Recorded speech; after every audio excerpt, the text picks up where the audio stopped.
This is AI.R. Artists in Residence Broadcasting, coming to you once a week from New York City. Hello, I'm John Cullum, and this is my wife, Emily Frankel. Today I want to talk about something that's rather heavy. Oh, really? It's for my blog, M's Talkery. Yes.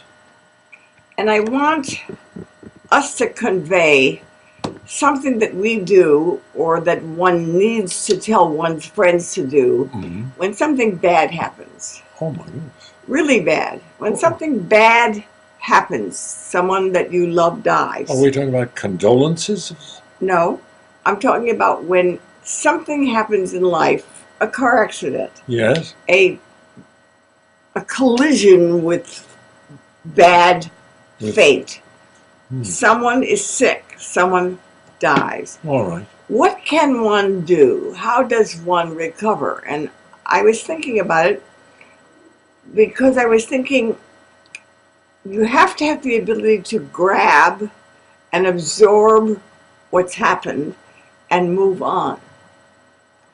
And how do you do that? How do you move on? Do you banish the sad thoughts?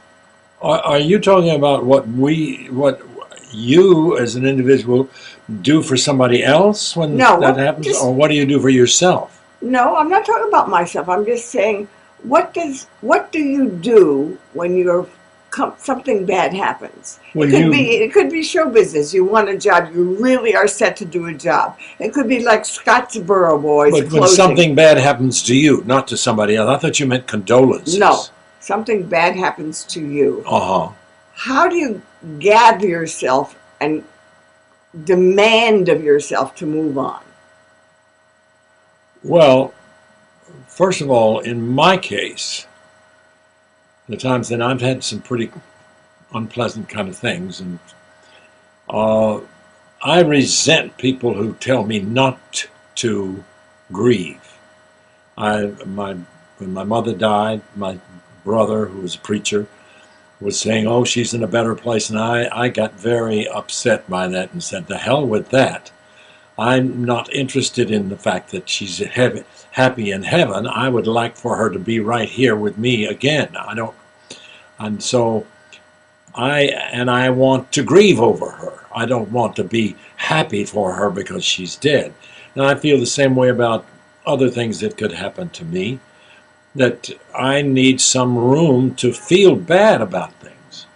So I believe I don't think that's unhealthy. I think that's not a bad thing to feel bad about losses. Well, I think that one thing I've noticed is that I think it's important that it be mentioned, that it not be a subject that's avoided.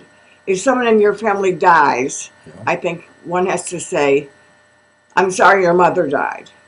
And say the words, say die, say communicate really what's happened, not to avoid it. Yeah, well, you're better at that than I am.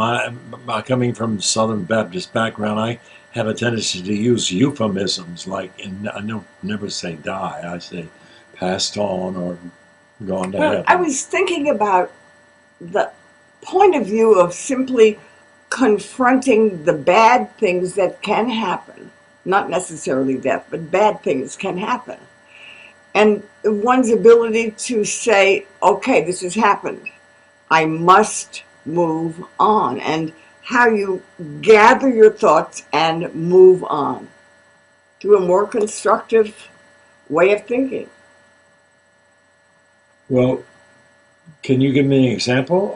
No, I was just thinking about you and me and how we've had tough times and we've moved on. We have gathered. And I know that people I know have had serious problems, and you gather yourself and you move on. You turn the page.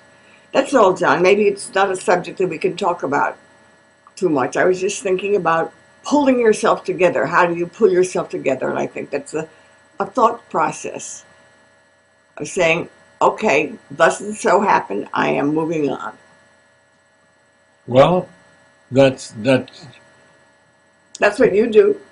Well, that's true. That's what I do, but that's what you say you do, and sometimes it's hard to do, but I agree. One goes on. Moves on. Well, I don't want anything bad to happen. Hold tight. Hold tight. Yeah, man, I don't want to talk about it. Okay. Thanks, John, for trying this subject with me. Okay, and maybe we'll go into it a little deeper some other time. That's a pretty serious subject to throw at me just off the cuff. But I'm glad you brought it up, and I hope we didn't make you sad. We'll say goodbye for now, and we'll see you next week if you join us. Thank you.